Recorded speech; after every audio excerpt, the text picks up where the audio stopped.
ទាំងអស់គ្នាខ្ញុំចូលមកមើលអ៊ីនធឺណិតពេលល្ងាចហើយមិញហ្នឹង France 24 ទំព័រ Facebook របស់ chaîne télé ក៏ដូចគ្នាណា France 24 des bijoux inestimables dérobés au Louvre lors d'un cambriolage spectaculaire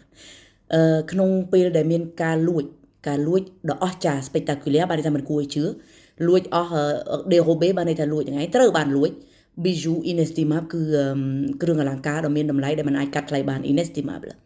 le musée du Louvre Sarah Monti Louvre à Paris est fermé ce dimanche à la suite d'un vol avec effraction au cours duquel des bijoux d'une valeur patrimoniale inestimable ont été dérobés selon le ministère français de l'Intérieur.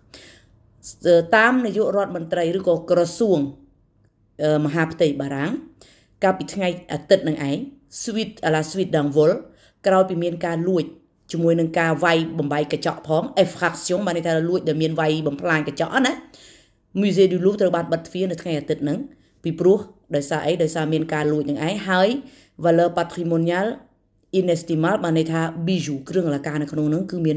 តម្លៃបេតិកភណ្ឌមហាសាលដែលត្រូវបានលួចហ្នឹង La brigade កងកម្លាំង répression du banditisme ដែលកងបើយើងនិយាយភាសាមួយសាមញ្ញថាកងកម្លាំងដែលទប់ស្កាត់អំពើឆក់ប្លន់ banditisme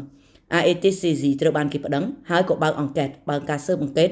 ដើម្បីពិនិត្យមើលថាតើ circonstances exactes dans lesquelles les faits se sont déroulés ថាតើអាសកម្មភាពហ្នឹងអាព្រឹត្តិការណ៍ហ្នឹងវាកើតឡើងក្នុងរបៀបបែបម៉េចនៅក្នុងខណៈពេលបែបណា circonstance ហ្នឹងណា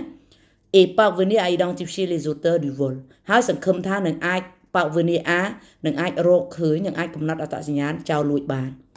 Plusieurs musées français, donc celui de Limoges et le Muséum national d'histoire naturelle de Paris, ont été récemment visés par des cambriolages et des vols. ក្នុងរយៈពេលចុងក្រោយនេះគឺចោរដែលនឹងលួចហ្នឹងណាវាបានគ្រោងនឹងលួចទៅ musée ផ្សេងច្រើននៅក្នុងទីក្រុង Limoges pardon និង musée នៅទីក្រុង Paris musée d'histoire naturelle aussi ហើយដែល musée ទាំងអស់នឹងឯងគឺនៅក្នុង dispositif de protection et de surveillance បានន័យថានៅពេលដែលគេមានដំណឹងហ្នឹងគឺគេចាប់ផ្ដើមការពារគេដាក់វិធានការការពារហើយប៉ុន្តែនៅតែខាត់មិនបានចំពោះការលួច musée នៅលួច patrimoine លួចបេតិកភណ្ឌហ្នឹងឯងនៅ musée du Louvre ដែរសំណួរខ្ញុំសួរតអ្នកទាំងអស់គ្នាវិញបើអ្នកទាំងអស់គ្នាដែលជាអ្នកធ្លាប់ចូលទៅទស្សនា Louvre ព្រោះខ្ញុំមិនដែលទេតែខ្ញុំមើលទៅតាមអ៊ីនធឺណិតសារមន្ទីរ Louvre pyramide du Louvre គឺមាន dispositif de mesure មានវិធានការការពារតឹងរ៉ឹងណាស់ប៉ុន្តែនៅតែមានអ្នកចូលទៅលួចបានហើយក្នុងវីដេអូមួយគេបានបង្ហាញខ្ញុំអត់អាចយកវីដេអូនឹងមកបានទេក្នុងវីដេអូមួយគេបានបង្ហាញគឺកោះតែម្ដងណាដាក់អាដងស្ទូចណាឡើងទៅជាន់ខាងលើហើយវាយបង្អួចចូលទៅយកតែម្ដង